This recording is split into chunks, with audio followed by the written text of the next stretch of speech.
desde que eu falei a primeira vez, há 2 domingos, com muito temor e tremor, pisar nesse terreno. No texto de hoje eu queria ler o Salmo 42, Salmo 42 e o Salmo 43, que até a Septuaginta, quando lá no 3º século antes de Cristo, quando a Septuaginta foi feita, esse Salmo 42 era unido ao Salmo 43. Depois é que eles se separaram, mas a gente percebe no texto que é uma continuidade. O 43 é uma continuidade do 42.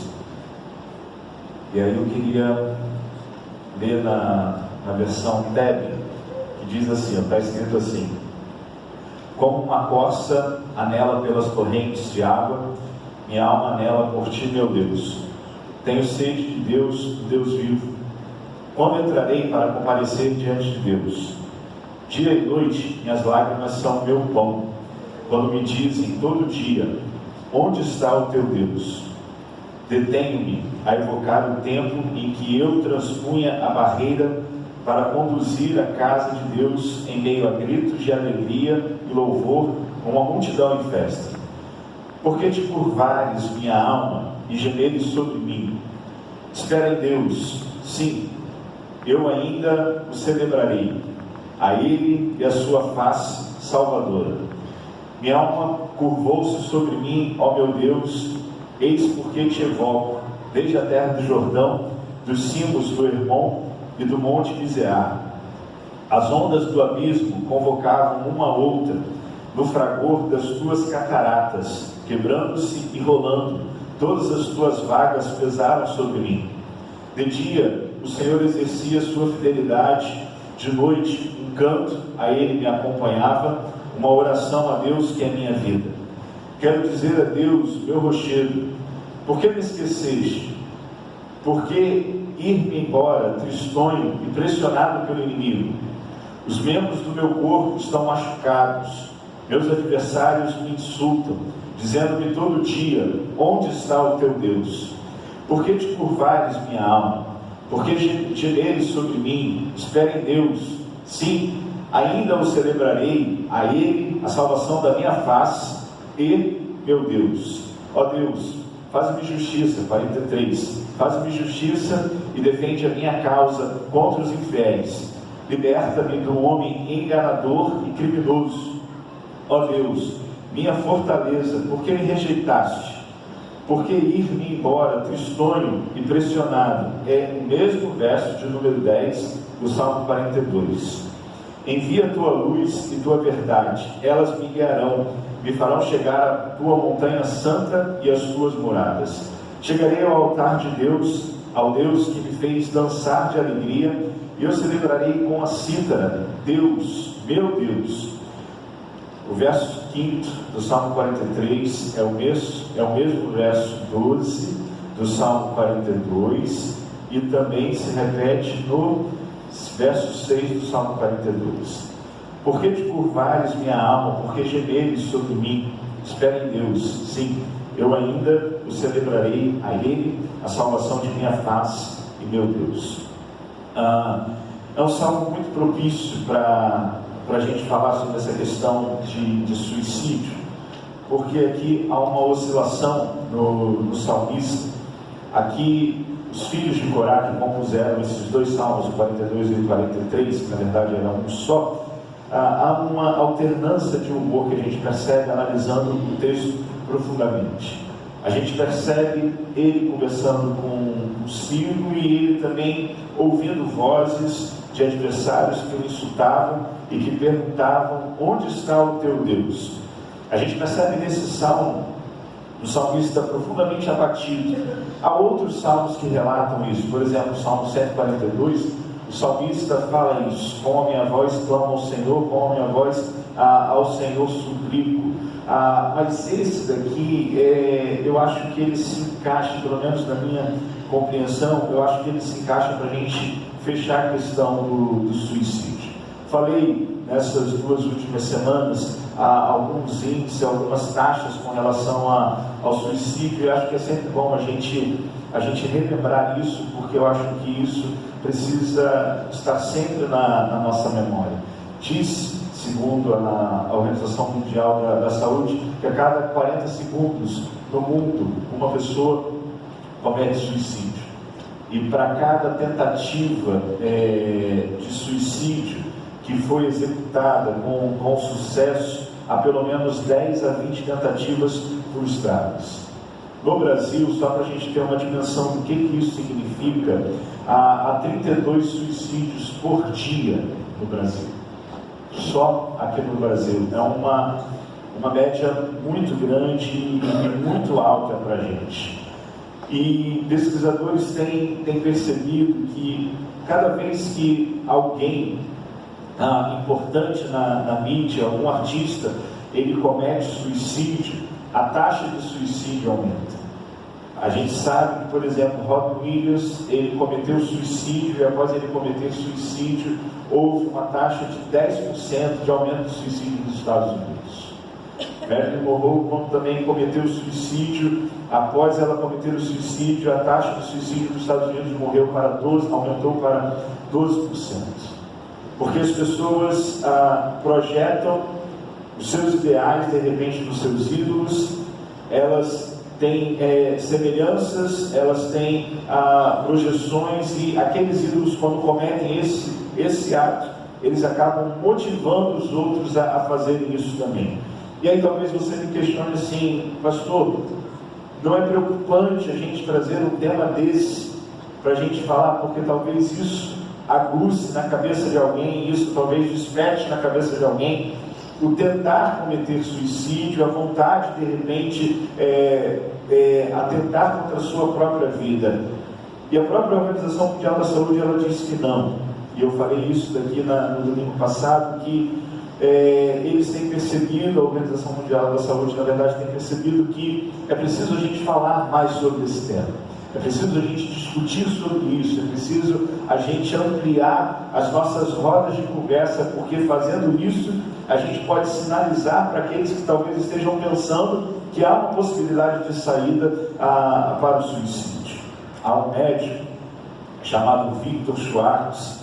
Ele disse, ele vai enumerar algumas ações ou algumas consequências ou reações que podem levar uma pessoa a cometer suicídio. E ele nomeia o divórcio, perda de família ou da família, de entes queridos, a sensação de não haver mais um caminho à frente.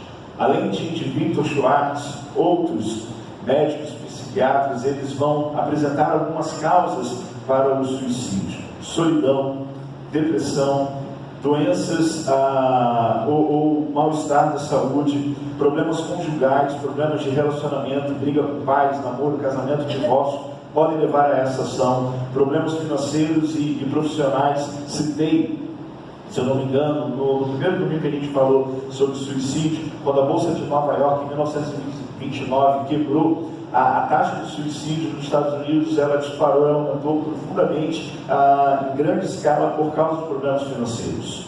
Bullying, crianças e adolescentes que sofreram violência física, psicológica, podem passar a desenvolver ansiedade, depressão e pânico.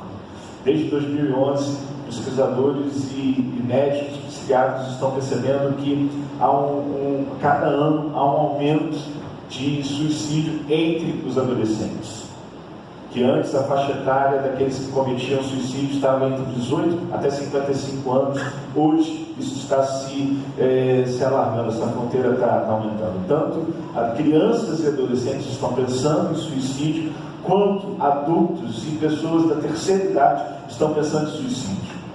E nessa sociedade capitalista que a gente acha que de repente uma pessoa com 60, 65 anos, 70 anos já não serve para mais nada, essa pessoa então, ela acha que a sua vida não tem mais sentido, e aí por causa disso ela acaba cometendo o suicídio. Falei sobre drogas, não apenas drogas ilícitas, mas ilícitas também. Estudos indicam que 60% das pessoas que cometeram suicídio abusavam das drogas, e 84% das pessoas que cometeram suicídio abusavam do álcool. Sinais de alerta, se eu não me engano, acho que eu falei na semana passada. Tornar-se depressiva, melancólica, uma grande tristeza, desesperança, pessimismo, a pessoa que tem chorado sistematicamente, a pessoa que tem falado muito sobre a morte, sobre suicídio, ou a pessoa que diz que não tem razões para viver, pessoas que utilizam expressões verbais como: não aguento mais, nada mais importa, estou a pensar em acabar com tudo. Se você estiver próximo de alguém que tem dito isso, que tem comentado, que tem falado sobre isso, não pense que é besteira. Não pense que essa pessoa está querendo fazer cena, está querendo chamar atenção, porque a gente não sabe verdadeiramente o que se passa na cabeça da pessoa. Então, se você ouviu de alguém próximo, de algum amigo, de algum parente, algum familiar que tenha dito essas expressões, diga para essa pessoa e corra atrás de ajuda para essa pessoa. Diga para essa pessoa que ela precisa procurar um psicólogo, precisa procurar um psiquiatra, mas que ela precisa cuidar dela. Outro sinal de alerta: preparativos para a morte. Chamar de repente os familiares e falar que está tudo em ordem, que o número da conta é X, que tem tanto na conta, de repente fazer o inventário do que tem. Esses sinais podem ser sinais de alerta também, que a pessoa talvez esteja pensando em cometer suicídio. Demonstrar uma mudança acentuada de comportamentos, atitudes e aparência. Ter um comportamento de risco marcada em impulsividade e agressividade. As pessoas que antigamente não consumiam álcool, nem droga, nem remédio, e do nada elas começam a consumir e a consumir exageradamente. As pessoas que se afastam ou estão isoladas socialmente, não querem ver ninguém, não querem conversar com ninguém, querem ficar longe de tudo e de todos. Não é fobia social, mas elas optam pelo afastamento ou pelo isolamento social. Insônia persistente, ansiedade ou angústia permanente. Apatia pouco usual, letargia, falta de apetite. Tem nada a ver com dieta, pelo amor de Deus, mas é falta de apetite. Dificuldade de relacionamento, integração na família ou no grupo. Insucesso escolar. Aquela pessoa que era uma boa ou era um bom aluno e de repente ela se torna totalmente desinteressada, tanto na faculdade quanto no colégio. E um outro sinal de alerta, principalmente tem atingido os adolescentes: automutilação. Pessoas que do nada começam a se cortar, pessoas que do nada começam a fazer cortes e feridas na sua própria pele. Começa a perceber isso. Está um calor de 40 graus, de repente aquela pessoa está com casaco e ela está suando, e ela não tira aquele casaco por nada, porque talvez ela esteja escondendo algumas feridas, porque talvez ela esteja se automutilando. Gente, falar sobre isso é um desafio muito grande. E eu tenho vindo para cá, eu tenho pedido a Deus muito tato, muito cuidado, porque às vezes a gente vai do 8 ao 80, às vezes a gente acha que é frescura falar sobre isso, às vezes a gente acha que isso está longe da gente, às vezes a gente acha que isso daí é exagerado, às vezes a gente acha que isso daí é desproposital. Como pregar uma mensagem de domingo à noite, depois de ouvir o que nós ouvimos através das canções, o pastor vem falar sobre isso. Uma mensagem de repente carregada, uma mensagem de repente pesada emocionalmente, mas é preciso que a igreja esteja atenta.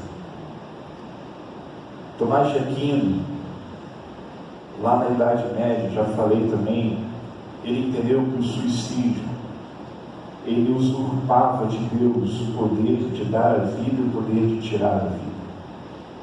Mas mais do que isso, Tomás de Aquino, quando ele conseguiu classificar as doenças mentais, antes mesmo do DSM, do CID-4, Tomás de Aquino, ele entendeu e defendeu a ideia de que a depressão, ela não seria uma doença mental, mas a depressão seria um problema espiritual. E a depressão é um dos grandes fatores, ou é um grande fator que leva uma pessoa a cometer suicídio. E a depressão não começa de hoje para amanhã. Ela tem uma história, ela tem bios, ela tem uma cronologia. E aqui, nesse texto, a gente consegue perceber os filhos de Corá, embora estivessem no templo, embora ministrassem no templo, embora conduzissem a celebração, a alma dos filhos de Corá, ou de um desses filhos que compôs esse Salmo 42 e 43, era a alma de alguém aflito, e por que não dizer que era uma alma de alguém que estava passando por um processo depressivo? E hoje não necessariamente 2019, mas graças a Deus hoje, a depressão não é mais vista como um problema espiritual. Graças a Deus a depressão hoje, embora alguns ainda pensem assim, e a gente às vezes encontre isso nos nossos arraiais, dizendo: você está com depressão, então você precisa orar mais. Você está com depressão porque você não está indo mais na igreja. Você está com depressão porque você não deu a oferta de missões. Você está com depressão porque você não fez isso para Deus. Depressão é uma doença. E se ela não for tratada, pode te levar ao suicídio. A depressão mexe com os seus neurotransmissores e vai mudar a sua estrutura psíquica. E se você não estiver atento a isso, da depressão, você pode dar um pulo do suicídio. Esse texto, quando a gente analisa o texto profundamente, e a gente vai tentando enxergar os versículos em que o salmista, essa comunidade, os filhos de Corá, eles vão retratar a alma, a gente consegue enxergar profundamente como que essa alma estava doente. E não foi falta de Deus, porque, acompanhe comigo, no verso 2, o salmista escreveu assim: como uma corça anela, ou em algumas versões suspira pelas torrentes de água, a minha alma suspira por ti, meu Deus. Tenho sede de Deus, do Deus vivo. Quando entrarei para comparecer diante de Deus? Se a gente pudesse retratar esse sujeito, ou essa comunidade hoje, a gente poderia dizer que esse sujeito, essa comunidade, era alguém que estava dominicalmente diante de Deus. Se a gente pudesse, e talvez contextualizar esse sujeito aqui, ou essa comunidade que escreveu esse salmo, poderíamos dizer tranquilamente que eles estavam diante de Deus, eles oravam, eles liam a Bíblia, eles faziam tudo o script certinho. Eles ansiavam, eles buscavam, eles anelavam por Deus. Muito diferente da nossa perspectiva de adoração. Porque nós anelamos por Deus, porque nós buscamos Deus, porque nós, na maioria das vezes, tentamos entrar em contato com Deus no tempo, de domingo a domingo. Tanto é assim que os nossos cultos de oração são assim, poucas pessoas vêm. Tanto é assim que as nossas celebrações dominicais de manhã, poucas pessoas vêm. As pessoas vêm mais no domingo à noite. Aqui, nós não estamos falando de alguém que apenas pensava em estar no meio da congregação. Estamos falando de alguém que anelava, conforme o verso 3, quando entrarei para comparecer diante de Deus? Quando que eu vou estar próximo de Deus? Quando que eu vou estar diante de Deus? A minha alma suspira por isso, a minha alma anela isso, a minha alma, se a gente for olhar literalmente, a minha alma sente angústia por isso. Eu quero isso, eu busco isso, eu tenho sede de Deus, eu tenho vontade de estar diante de Deus, eu tenho sede do Deus vivo. Mas ao mesmo tempo em que ele tem sede de Deus, ao mesmo tempo que esse homem é espiritual, ao mesmo tempo que os filhos de Corá são espirituais, são homens transcendentais, buscando a presença de Deus, esses homens estão chorando dia e noite. Olha o verso 4: minhas lágrimas são o meu pão, quando elas me dizem assim: onde está o teu Deus? Havia um conflito na existência, na alma desse homem. Eu quero Deus, mas ao mesmo tempo, onde é que Deus está? Eu me lanço diante de Deus, mas onde que Deus se revela? Eu busco esse Deus, mas onde que Deus pode ser acessível? Porque ele buscava, mas a alma dele não conseguia enxergar e não conseguia dissipar toda a dor. Quando a gente olha o verso 5, detenho-me a evocar o tempo em que eu transpunha a barreira para conduzir a casa de Deus, em meio a gritos de alegria e louvor, uma multidão em festa. Esse verbo no hebraico, detenho-me, que na minha tradução, na Tebra está traduzido assim, é o mesmo verbo usado por Ana. Quando Ana está no templo, se derramando diante de Deus, lá em 1 Samuel, chorando copiosamente, pedindo um filho. E aí, o profeta, o sacerdote diz assim: ela está o quê? Embriagada. E aí a Ana diz o seguinte: não, meu Senhor, eu estou apenas derramando a minha alma diante de Deus. É o mesmo verbo aqui. O texto diz que esses homens, ou essa comunidade, ou esse sujeito, filho de Corá, derramou profundamente a sua alma diante de Deus. Só que a sua alma, e aí por 3 vezes, nesse salmo, e aí eu junto os dois, 42 e 43, por 3 vezes, ele relatou para a gente o seguinte: por que estás abatido a minha alma? Por que te curvas dentro de mim? Essa é a maioria das versões. A minha versão está escrita assim: por que te curvares, minha alma, e gemeis sobre mim? Eu tenho uma alma aflita, buscando Deus. Eu tenho uma alma que chora copiosamente, buscando Deus, mas eu tenho uma alma encurvada, cheia de dor, esperando Deus. E aí a gente vai citando, geralmente quando alguém peca, quando alguém comete um pecado, a gente usa esse salmo, um verso desse salmo, que diz que um abismo chama outro abismo. E aqui, eu gosto muito dessa tradução, que diz assim: as ondas do abismo convocavam uma a outra. É como se o salmista ou a comunidade dissesse o seguinte: olha, eu estou enclausurado, eu estou fechado, e cada vez que eu acho que eu vou respirar, vem uma onda e me sufoca cada vez mais e mais. Cada vez que eu acho que eu vou colocar a cabeça para fora para poder respirar um pouco melhor, vem uma onda e desaba sobre mim. E ele usa uma liturgia, ele usa um linguajar que é poético para descrever a sua situação de dor e de angústia. As ondas do abismo convocavam uma a outra no fragor das tuas cataratas, quebrando-se e rolando. Todas as tuas vagas passaram sobre mim.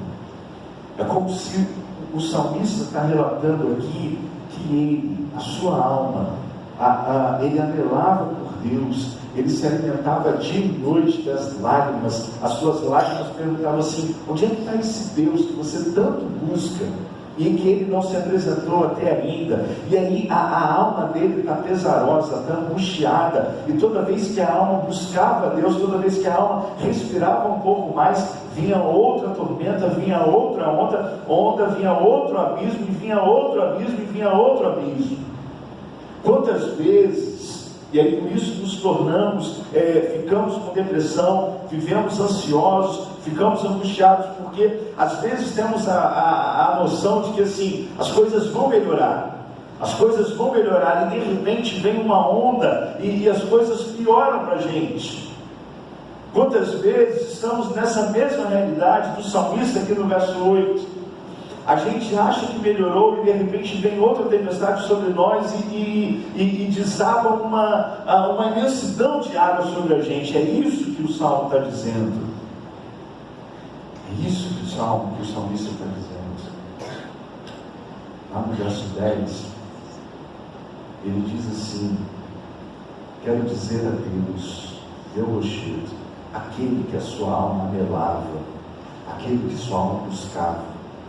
Quero dizer a Deus, meu rochedo, por que me esqueceste?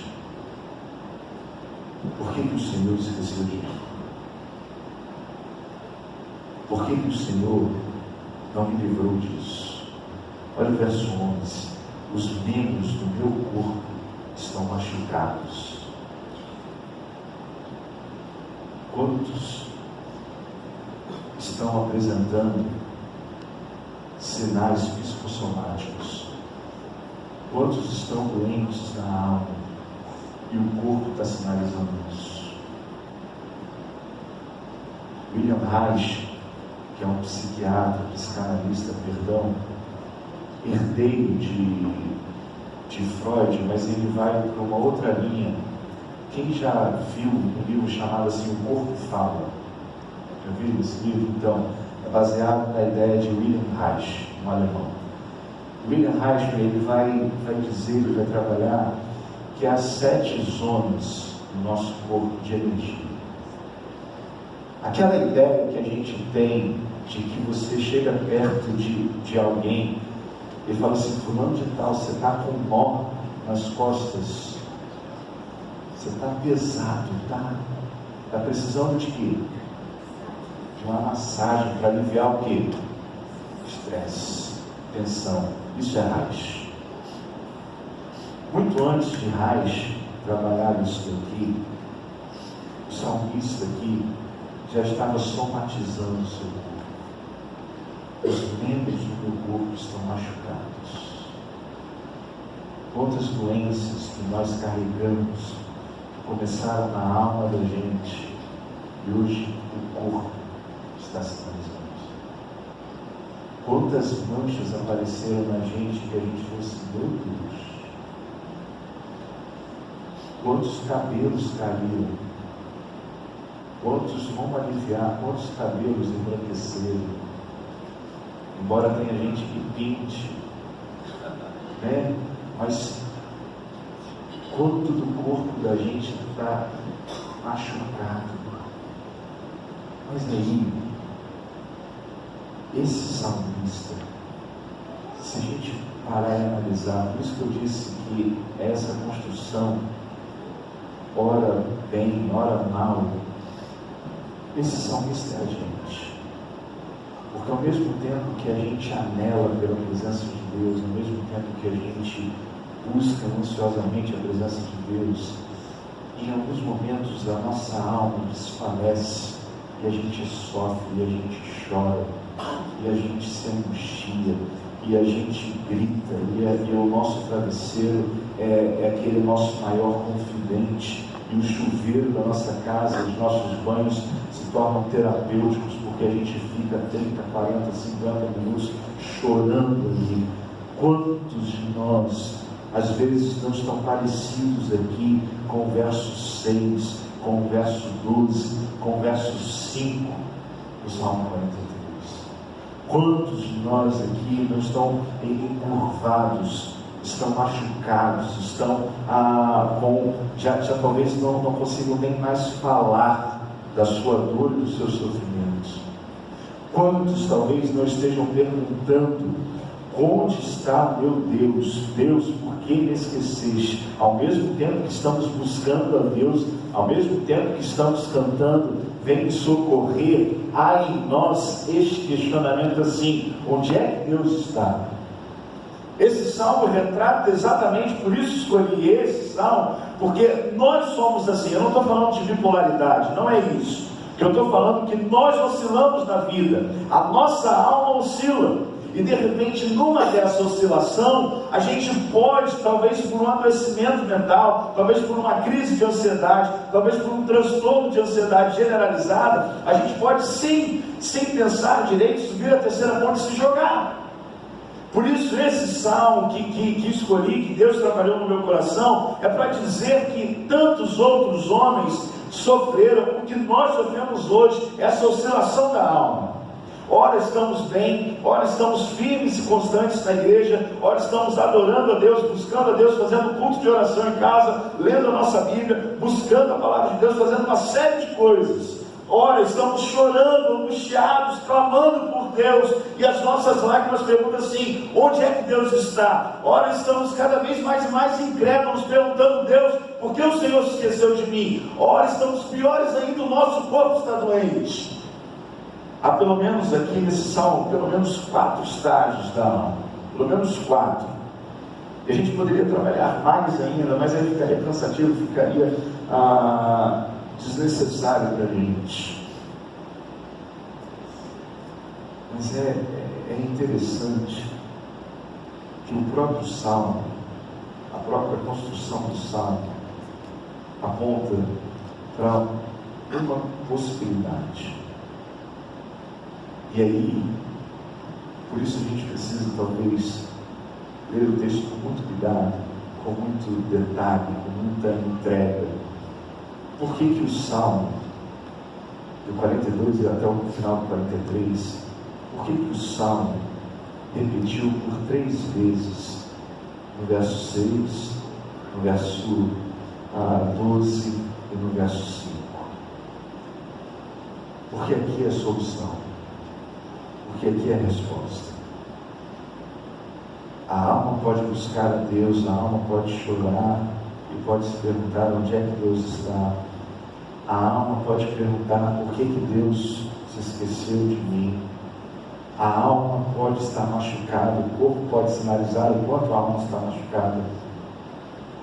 Mas o salmista chega a uma conclusão: espere em Deus. Sim, espere em Deus e eu ainda o celebrarei. A Ele a salvação de minha face e meu Deus. O suicídio, quando ele pensa em tirar a morte, em tirar a vida, perdão,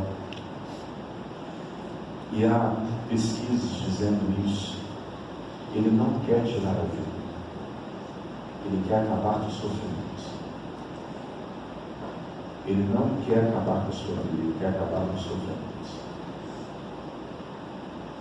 E se você pensou alguma vez em se matar, se você pensou alguma vez em acabar com a sua vida, espere em Deus. Espere em Deus, porque há saída para os seus sofrimentos.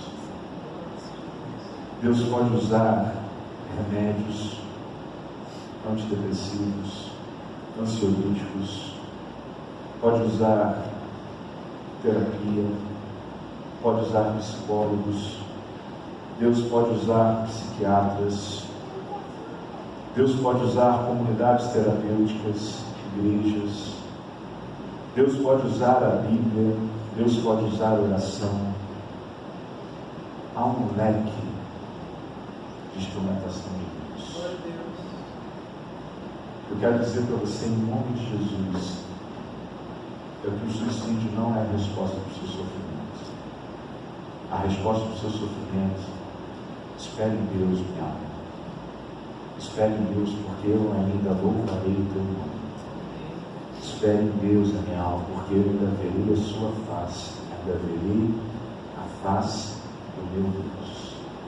Porque está abatida a minha alma, porque se perturbas diante de mim. Ele se pergunta: porque está abatida a minha alma, porque se perturbas diante de mim. Espere, lança essa ansiedade. Lembra de Pedro? Lançando sobre ele toda essa ansiedade, porque ele tem cuidado de nós. O Senhor é meu pastor e nada me faltará. Ainda que eu ande pelo vale de quê? A sombra da morte, não temerei mal algum, porque tu estás comigo. A tua vara, o teu cajado. Semana passada, Salmo 46. Deus é o nosso refúgio, é a nossa fortaleza, é o socorro presente na hora da angústia. Salmo 46, verso 10. Aquietai-vos e sabei que eu sou Deus. Entrega o teu caminho, Senhor, confia nele, ele tudo fará. Salmo 47, verso. Se o Senhor não edificar a casa, em vão são aqueles que edificam. Sua alma está batida, sua alma está cansada, sua alma está angustiada, como muitas vezes a minha alma está. Mas a gente tem refúgio, a gente tem saída, a gente não está sozinho nessa caminhada. Vamos orar? Louvado seja o nome do Senhor. Ele é fiel, Ele é constante, tão cheio de amor, tão poderoso é o nosso Senhor. Ele nos abraça, Ele nos sonda, Ele conhece o nosso andar. E por mais que às vezes a gente pense que estamos sozinhos, como em alguns momentos desse salmo, o salmista pensou: porque está batido a minha alma, porque te perturbas dentro de mim. Deus, por que me abandonaste? Deus, por que não ouves o meu clamor? O profeta declarou: até quando, Deus, eu vou gritar e o Senhor não há de me responder? Marta, quando Jesus chegou em Betânia, Marta disse assim: Senhor, se o Senhor estivesse aqui, o nosso irmão não teria morrido. E Jesus respondeu assim: eu sou a ressurreição e a vida. Quem crê em mim, ainda que esteja morto, viverá. Talvez você tenha recebido uma notícia muito triste. Talvez você esteja vivendo dias de luto, dias de choro, dias de angústia, dias de opressão. Talvez você esteja vivendo uma instabilidade emocional. E Deus sabe que isso não é frescura. E nós queremos, como igreja, dizer que isso não é frescura. Estamos aqui para estender a mão para você. Mas estamos aqui para dizer para você que o suicídio não é a melhor e a única opção para você. Jesus disse: eu vim para que tenham vida e vida com abundância. Jesus, ao entrar na casa de Zaqueu, ele disse assim: eu vim, o Filho do Homem veio buscar e salvar o que se havia perdido. A gente sabe que o perdido ali é a questão do pecado. Mas se a sua alma nessa noite está perdida, se a sua alma nessa noite está angustiada, se há pensamentos suicidas, se há vontades, se há desejos suicidas, se há pensamentos em que você fique imaginando como será, se você pensa assim: eu não valho de nada, ninguém vai sentir a minha falta. Eu quero dizer para você que Deus te amou tanto que enviou o seu único filho para morrer na cruz por você. E se você está perdido, se a sua mente está perdida, em nome de Jesus, o Filho do Homem veio buscar e salvar o que se havia perdido. O Pai, o Filho e o Espírito Santo, a Trindade, se faz presente nesse lugar, porque onde estiverem 2 ou 3 reunidos, Ele estaria presente, Filho. E que o Espírito Santo ministre no seu coração nessa noite, e que venha como um vento impetuoso soprando sobre você e tirando esses desejos e tirando esses pensamentos, curando a sua alma, restaurando a sua alma que talvez esteja abatida, talvez você esteja andando encurvado ou encurvada. Em nome de Jesus, Deus não te deu um espírito de covardia, mas Deus te deu um espírito de ousadia. Seja tratado por Jesus nessa noite. Porque está abatida a minha alma, porque se perturbas dentro de mim. Espera em Deus e eu ainda celebrarei o teu nome, eu ainda verei a face de Deus.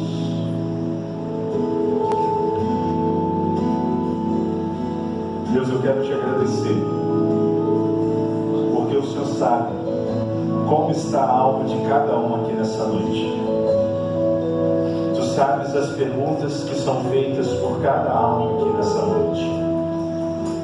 Te agradecemos porque o Senhor acolhe cada pergunta, cada dúvida, cada questionamento, cada momento que talvez beira a incredulidade, Deus. Cada pergunta, como o Salmo apresentou para a gente, como se o Senhor tivesse esquecido da gente no nosso sofrimento. Mas obrigado, porque mesmo a nossa alma batida, mesmo a nossa alma aflita, podemos enxergar a esperança, e a esperança é o Todo-Poderoso que está conosco. Por isso, Deus, renova as almas abatidas aqui nessa noite. Renova as mentes cansadas, fatigadas, desesperadas, angustiadas. E por que não dizer aqueles que talvez estão pensando em dar cabo à sua existência? Em nome de Jesus, mostre a essas pessoas que há esperança no nome de Jesus. Há esperança no tratamento, há esperança na medicina, há esperança na terapia, porque são ferramentas usadas pelo Senhor. A esperança no nome do Senhor, Deus. Tira, Deus, todo preconceito que talvez tenhamos de buscar ajuda médica, de usar medicamentos por um tempo, de procurar terapia. Tira, Deus, isso da nossa mente e que possamos, Deus, guiados e alimentados por Ti, ter a nossa alma renovada, Senhor. Continua conosco. Oramos em nome de Jesus. Amém, Senhor.